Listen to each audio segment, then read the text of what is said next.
चांदनी का पति उमेश अंडे बेचने का व्यापार करता था। उसके पास काफी मुर्गियां थी जो ताजे और बढ़िया अंडे देती थी।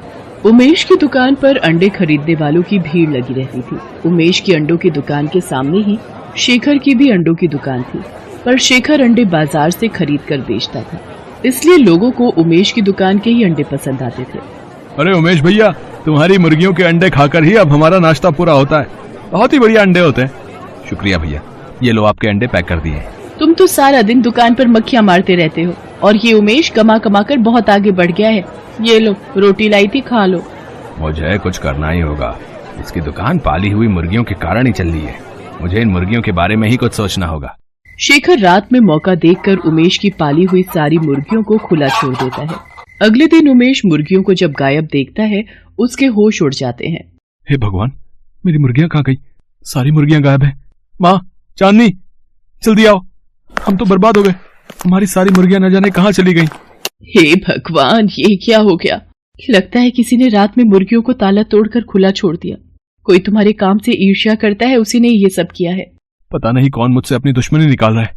उमेश उदास मन से अपनी दुकान की ओर जाता है, पर वहाँ तो शेखर की दुकान पर अंडे खरीदने वालों की भीड़ लगी देखकर वो हैरान रह जाता है। क्या हुआ उमेश भाई, हैं? आज तुमने दुकान नहीं खोली क्या? तुम्हारी मुर्गियों ने अंडे नहीं दिए क्या? हैं? मुझे सब पता है, ये शेखर का ही किया धरा है। मेरे पास इसे पकड़ने के लिए कोई सबूत नहीं है, इसलिए मेरा इस वक्त चुप रहना ही ठीक है। उमेश बहुत परेशान रहने लगा था। उसकी मुर्गियां खो जाने से उसके पास अब कोई भी काम नहीं रह गया था। शेखर दिन पर दिन अपनी दुकान पर अंडे बेचकर पैसे कमा रहा था। उमेश को इस तरह मायूस देखकर चांदनी और उसकी सास बहुत दुखी थी। एक दिन चांदनी ने अपनी सास सुधा से कहा, माँ जी, मेरी ये सोने की अंगूठी रखी है, चलिए हम इन्हें बेचकर कुछ नई मुर्गियां खरीद लाते हैं और इनको दे देंगे। जब तक मुर्गियां नहीं होंगी तब तक काम शुरू नहीं हो सकता। तुम जैसी बहू जिस घर में हो वो घर स्वर्ग से कम नहीं है। ठीक है बहू, हम मुर्गियां खरीदने चलते हैं। अरे माँ जी, आज तो बाजार ही नहीं लगा। पता किया है, अब 1 हफ्ते बाद ही बाजार लगेगा। अब क्या करें? अब 1 हफ्ते तक उमेश खाली कैसे बैठेगा? क्या करे माँ जी, अब 1 हफ्ते का इंतजार तो करना ही पड़ेगा। मेरे पास तुम्हारी समस्या का हल है। मैं जानती हूँ तुम किस परेशानी से गुजर रही हो। आप कौन है और आपको कैसे पता कि हमारी परेशानी क्या है? मैं एक जादूगरनी हूँ और मैं दुखी लोगों की सहायता करती हूँ। अच्छा, तो फिर आप हमें हमारी परेशानी का हल बता दीजिए जादूगरनी जी। लगता है तुम दोनों सास बहू में बहुत प्रेम है और ऐसे रिश्तों को देखकर मुझे बड़ी खुशी मिलती है।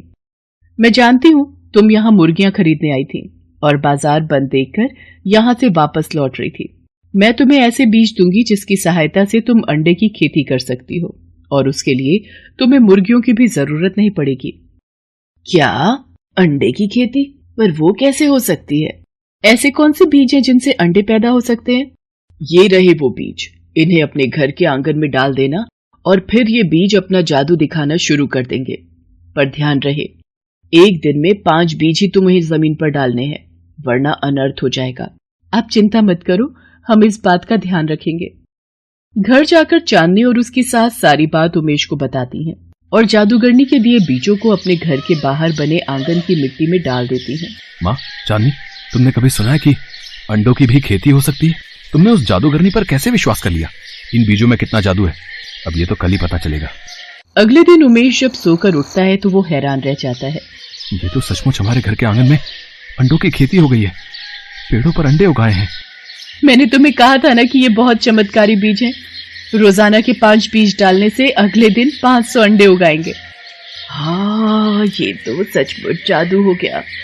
अब हम घर के आंगन में ही अंडों की खेती कर सकते हैं। उमेश बेटा, अब तुम्हें घबराने की कोई जरूरत नहीं है। हमारे घर के आंगन में अंडों की खेती होगी और फिर तुम उन अंडों को अपनी दुकान पर बेच दिया करना। ऐसे तुम्हारा काम फिर से चल पड़ेगा। तुम सही कह रही हो माँ, अब मैं फिर से अपनी दुकान पर अंडे बेच सकता हूँ और ये सब आप दोनों के कारण ही संभव हो पाया है। चांदनी और उसकी सास रोजाना घर के आंगन में बीज डाल देती और अगले दिन 500 अंडे घर के आंगन में उगाते। धीरे धीरे फिर से उमेश का काम चल पड़ा। अब तो उमेश अपनी दुकान के अलावा बाहर की दुकानों पर भी अंडे की सप्लाई करने लगा। उमेश का काम फिर से अच्छा चलते देख शेखर ईर्ष्या से भर गया जब उसे सच्चाई पता चली तो वो अपनी पत्नी से बोला, तुम्हें किसी भी तरह उमेश के घर जाना है और वो जादुई बीज चुरा कर लाने, समझी ना, ताकि हम उन जादुई बीजों से अंडे की खेती कर सकें। तुम चिंता मत करो, मैं चाय पीने के बहाने जाऊंगी और मुट्ठी भरकर बीज चुरा लाऊंगी, फिर तुम भी रोजाना अंडे की खेती करना। शेखर की पत्नी बहाने से चांदनी और उसकी सास के पास जाती है और बातों ही बातों में बीज चुराकर घर लौट आती है। ये देखो मैं कितने सारे बीज चुरा लाई हूँ, तुम एक काम क्यों नहीं करते? तुम मुट्ठी भर के बीज आंगन में डाल दो, जितने ज्यादा अंडे होंगे उतनी ही ज्यादा कमाई होगी। शेखर अपनी पत्नी के कहने पर एक नहीं बल्कि 2 मुट्ठी भरकर बीज आंगन में फैला देता है और जादूगरनी के कहे अनुसार अगले दिन जब शेखर और उसकी पत्नी सोकर उठते हैं वो घबरा जाते हैं। उनका पूरा घर अंडों से भरा हुआ था और दोनों अनेकों अंडों के बीच में दबे हुए थे। तभी अचानक शेखर की दुकान का नौकर ये सब देख लेता है। अरे कोई जल्दी से जाओ और उमेश को बुलाकर लाओ। ये सब कैसे हो गया?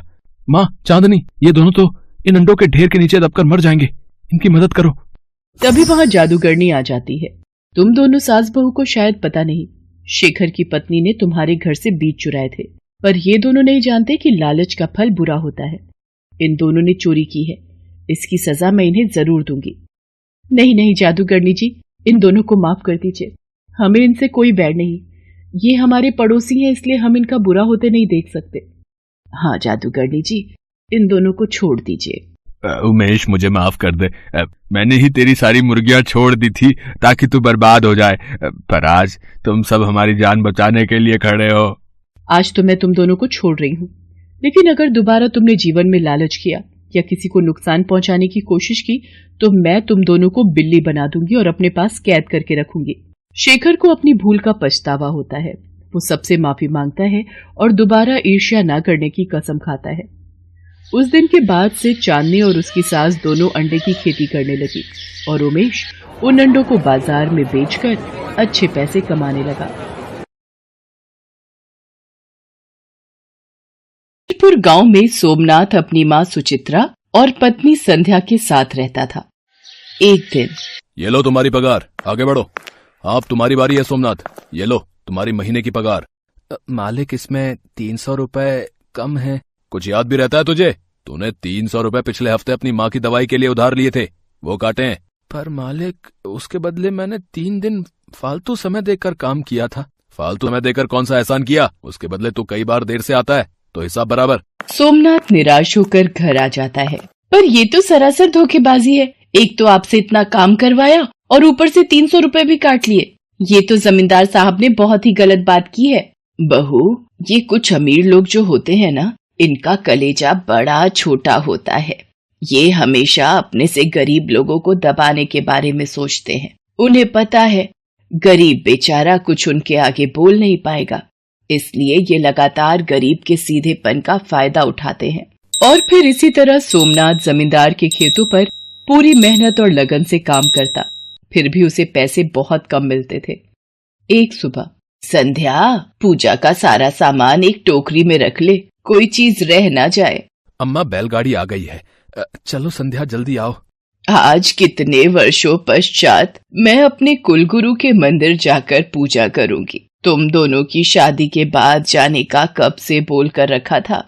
अम्मा, मंदिर आ गया, उतरो। सुचित्रा सोमनाथ और संध्या के साथ अपने कुलगुरु की पूजा करती है। वापसी में सोमनाथ बैलगाड़ी रुकवाता है। अम्मा चलो, यहाँ भी माथा टेक लो। घर तो अभी थोड़ी दूर पर ही है, आप लोग यहाँ क्यों रुक गए? ये सामने जमीन देख रही हो संध्या, इस पर कभी तुम्हारे ससुर जी हल चलाए करते थे। मुझे आज भी याद है वो दिन। सुचित्रा, इस बार चावल की खेती करके बहुत पैसे आ जाएंगे, कुछ ही समय में अच्छी फसल हो जाएगी। आपने इतनी मेहनत से फसल उगाई है तो मेहनत तो रंग लानी ही है। पर पता नहीं किसकी नजर लग गई, सारी फसल कीड़े खा गए और धीरे धीरे हमारी ये जमीन बंजर हो गई।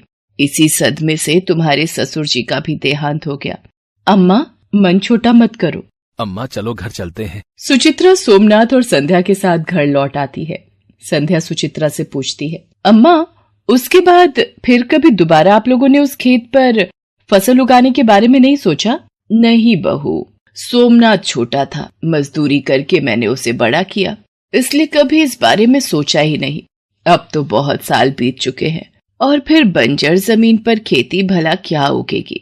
तुम्हारे ससुर जी भी चावल की खेती उगाने का सपना अपने साथ लेकर इस दुनिया से चले गए। अम्मा, क्यों ना हम अपनी जमीन पर चावल की खेती करें? अरे बहू, ये मुश्किल काम है। अब भला उस बंजर जमीन पर कौन हल चलाएगा? उस जमीन पर खेती करना कोई आसान काम नहीं है बहू।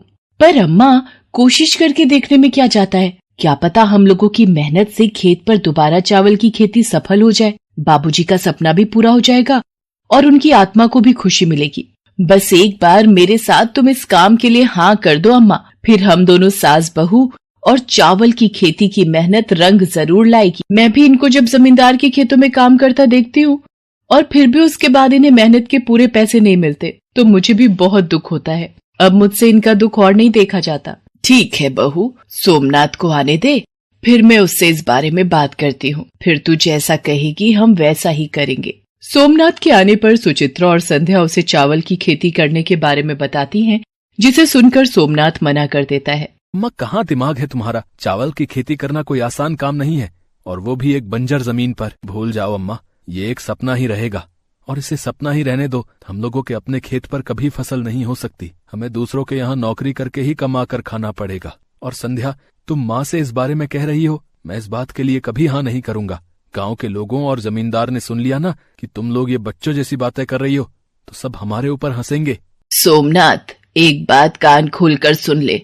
अब मैं अपनी बहू का साथ दूंगी। अगर ये तेरे बाबूजी का सपना पूरा करना चाहती है तो मैं भी इस काम में इसका साथ दूंगी। अम्मा, तुम दोनों को जो करना है वो करो, पर मैं तुम दोनों की मदद नहीं करूंगा। हाँ। सोमनाथ संध्या और सुचित्रा दोनों की मदद करने से मना कर देता है। संध्या और सुचित्रा दोनों खेत पर जाती हैं और खेत की साफ सफाई का काम शुरू कर देती हैं।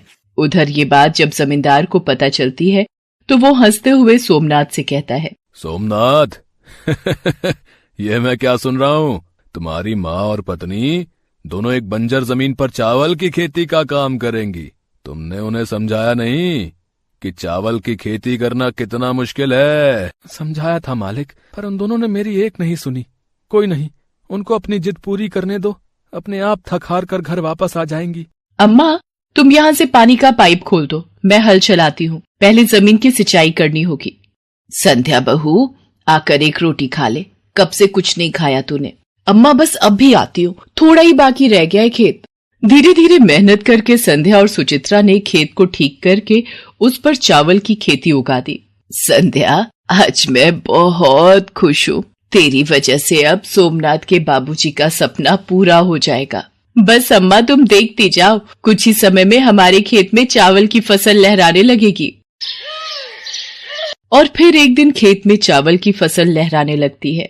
ये देखकर सुचित्रा और संध्या दोनों बहुत खुश होती हैं। अम्मा, अब ये फसल की कटाई हो जाए तो अच्छे दामों में बाजार में बेच देंगे, फिर हमें पैसों की भी कमी नहीं रहेगी। हाँ बहू, तू ठीक कह रही है। हम कल ही किसी ठेकेदार से बात करते हैं जो हमारी ये फसल बिकवा दे।